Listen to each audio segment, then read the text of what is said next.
Bonjour, l'épître de l'apôtre Paul aux Colossiens, chapitre 2, versets 2 et 3. Paul dit ceci: afin qu'ils aient le cœur rempli de consolation, qu'ils soient unis dans la charité et enrichis d'une pleine intelligence pour connaître le mystère de Dieu, savoir Christ, mystère dans lequel sont cachés tous les trésors de la sagesse et de la science.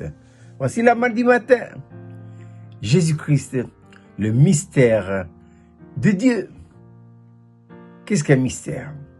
Un mystère, c'est un secret.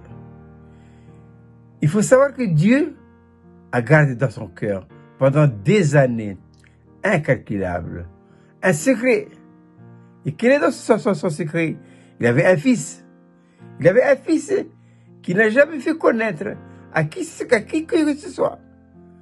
Il a fallu qu'il choisisse l'apôtre Paul, et Paul nous le dit bien dans sa lettre aux Éphésiens, pour faire connaître dans quelle dispensation son fils.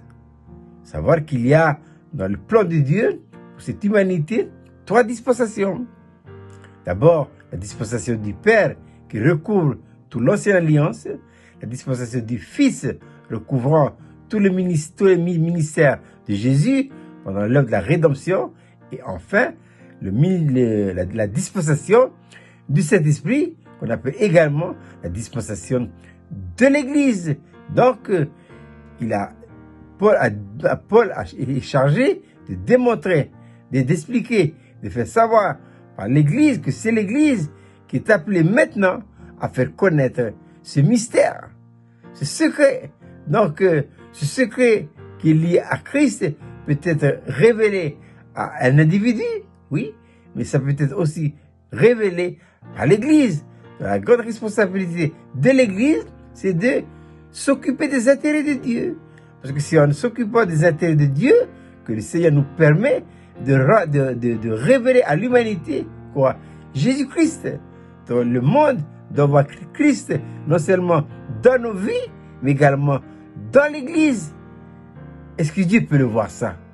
Est-ce que Dieu peut témoigner que je vois mon Fils en toi, en moi et dans votre Église? Est-ce que notre Église témoigne, révèle Christ? C'est une lourde responsabilité, ça. Parce que cette révélation se passe où ça? Dans notre esprit, puisque l'apôtre Paul dit, pour connaître le mystère caché de Dieu, savoir Christ. Voilà. Donc, il n'y a pas de révélation ailleurs que dans l'esprit. L'intelligence de l'homme, fonction de l'âme, peut comprendre. C'est pas difficile. Il suffit d'être intelligent et avec des mots bien appropriés qu'on peut bien expliquer.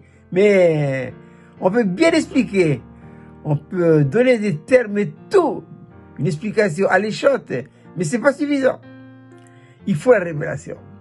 Parce que avec la compréhension intellectuelle, l'homme, par sa vie naturelle, calme. Et tôt ou tard, il va abandonner la course. Et oui.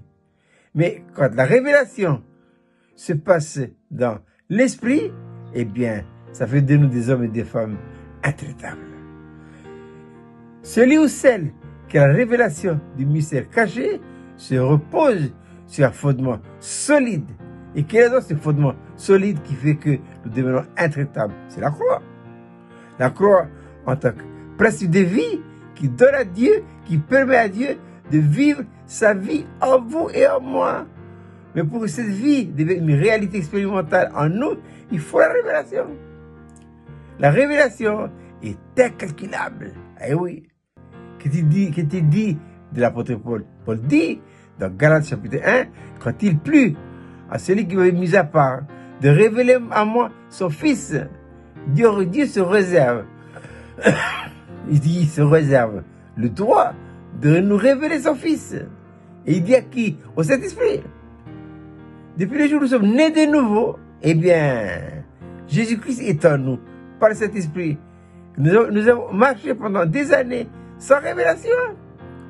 On peut marcher toute notre vie sans révélation. Ah oui, oui.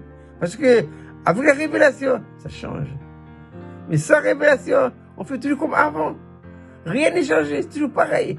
Avec la révélation, on ne peut plus devenir le même homme, la même femme. Tout change. Et ça, c'est l'œuvre de la révélation. Priez Dieu. Demandez à Dieu, Seigneur, s'il te plaît, révèle-moi ton fils. Et le Seigneur, à son heure à lui, ordonnera au Saint-Esprit, vas-y, révèle-lui mon fils.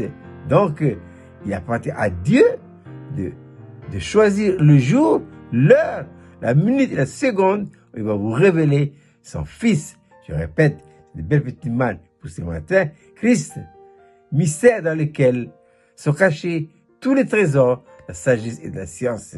Et lui, c'est lui, le secret de Dieu.